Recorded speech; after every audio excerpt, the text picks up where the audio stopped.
TV और news for nation के special story के एपिसोड में आप सभी का बहुत बहुत स्वागत करती हूँ।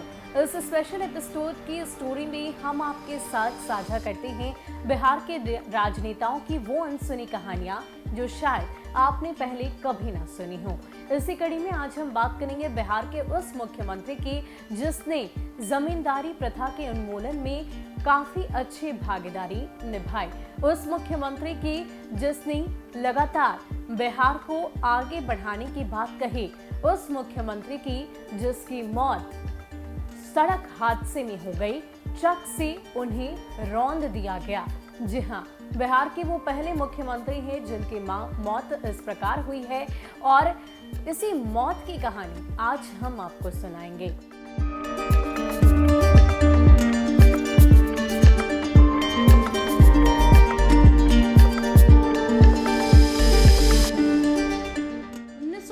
से लेकर 1967 तक बिहार के मुख्यमंत्री हुआ करते थे कृष्ण बल्लभ सहाय।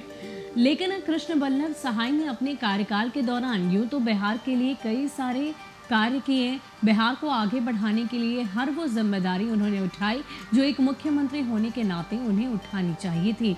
लेकिन उनके कार्यकाल को खत्म हुए जब कुछ वर्ष बीत गए, 1974 की बात करें तो उनकी मौत एक सड़क हादसे में हो गई, दुर्घटना में हो गई।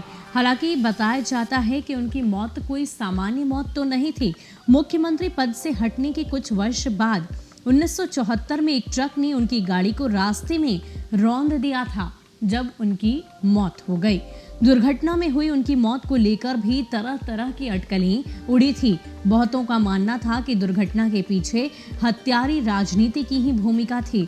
1967 के आम चुनाव तथा गोलीकांड के ऐन पहले 26 दिसंबर 1966 को पूर्व में बिहार प्रदेश कांग्रेस कमेटी के अध्यक्ष रह चुके तथा उन दिनों एक सभा आयोजित कर अचानक घोषणा की थी कि वो कांग्रेस छोड़ रहे हैं और नई पार्टी बनाने जा रहे हैं। 1967 के आम चुनाव के पहले महामाया सिन्हा के कांग्रेस से निकलने से जाहिर था कि कांग्रेस को भारी धक्का पहुंचा था। 1957 में जब सरदार हरिहर सिंह कांग्रेस से गए थे तो कांग्रेस को परेशानी तो हुई थी, पर ऐसा नहीं जैसी महामाया सिन्हा ने घोषणा की।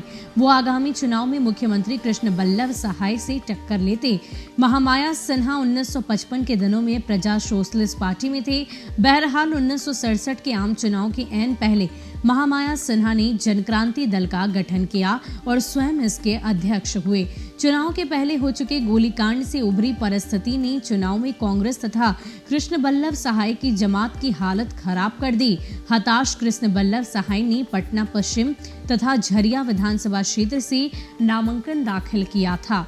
साथ ही हजारीबाग जिले की 16 विधानसभा सीटों में से 14 पर नामांकन का पर्चा भर दिया। बाद में उन सब जगहों से नाम वापस लेकर 2 सीट पर लड़े, पर उन्हें मुंह की खानी थी, सो वो बुरी तरह मुंह की खा गए। महामाया सिन्हा और उनके साथी व सहयोगी दलों के लोग चुनाव में जीते।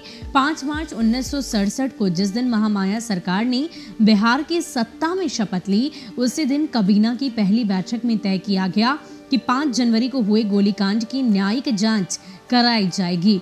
4 मार्च 1967 को ही कृष्ण बल्लभ सहाय ने मुख्यमंत्री पद से राज्यपाल को इस्तीफा दे दिया था, क्योंकि अगले दिन महामाया सरकार को शपथ लेनी थी।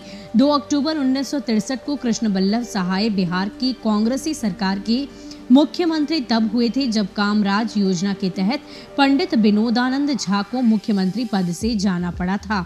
3 साल तक बिहार की सत्ता में रहे कृष्ण बल्लभ सहाय और उनके सहयोगी मंत्री अपने भ्रष्टाचार के कारण इतने विवादास्पद हो गए कि 1 अक्टूबर 1967 को उन पर तथा उनके मंत्रियों पर भ्रष्टाचार की जांच के लिए सरकारी गजट के जरिए अय्यर कमीशन के गठन की अधिसूचना जारी की गई।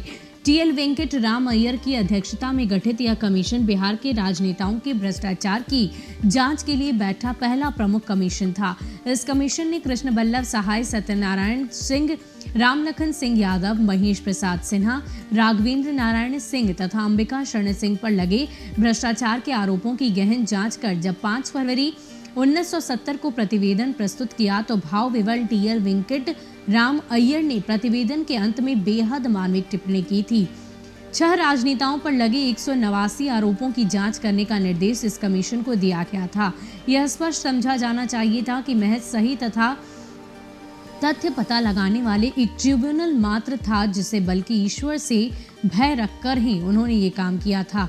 यह जांच मैंने इंसान से भय रखकर नहीं, बल्कि ईश्वर से भय रखकर की। इस प्रतिवेदन को समर्पित करते हुए मैं उम्मीद करता हूं कि यह बिहार में शासन व्यवस्था को स्वच्छ तथा सुदृढ़ करने में उत्प्रेरक काम करेगा। शुरू से बिहार का इस देश के राजनीति और सांस्कृतिक जीवन में महत्वपूर्ण स्थान रहा है। तो 1974 में कृष्ण बल्लभ सहाय की एक सड़क दुर्घटना में मौत हो जाती है।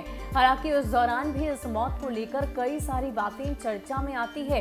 किसी ने ये कहा कि राजनीति के तहत उनकी हत्या करा दी गई। ये कोई सड़क दुर्घटना नहीं, बल्कि जानबूझकर ट्रक से उन्हें रौंदवा दिया गया। हालांकि इस बात को लेकर आज तक किसी भी तरह की जो पुष्टि है वो नहीं की गई है, लेकिन इस मौत को लेकर काफी ज्यादा चर्चा उस दौरान जरूर हुई थी। फिलहाल के लिए इतना ही आज के इस स्पेशल एपिसोड में। अगर आपको हमारी ये कहानी पसंद आई हो तो कमेंट सेक्शन में जरूर बताइएगा और ऐसी ही अनसुनी कहानी के लिए आप हमारे साथ बने रहिए।